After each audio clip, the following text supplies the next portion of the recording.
A Pakistani young man who has lived in China's Tianshui for years is joining the Spring Festival travel rush this year in a very special way. Mohammad Faisal was invited by China Railway Lanzhou Group to experience the work of a railway staff member in Tianshui. 我早上来的时候，看到他们在这这么多人，然后觉得这个里面最不容易的工作、最辛苦的工作就是那个检票的地方。China's Spring Festival travel rush is often seen as the largest human migration in the world. The 40-day travel rush kicked off on January the 7th this year after the country adjusted its COVID-19 response.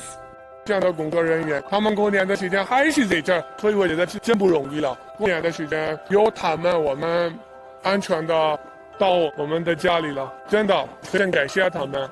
Faisal said he is also happy to see so many travelers heading home for reunions. The railway station also offers Spring Festival couplets to travelers with best wishes for the Lunar New Year.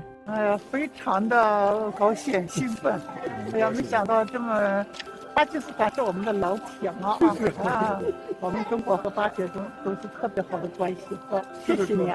以前很多外国人不想来中国呢，现在呢，大家都想来中国，他们觉得在这特别安全，还有在这找工作也很容易找到，还有是在这的人也对这个外国人特别友好，特别热情。我来中国的选择是对的，我感谢中国朋友们，我特别喜欢中国，我爱中国，谢谢你们。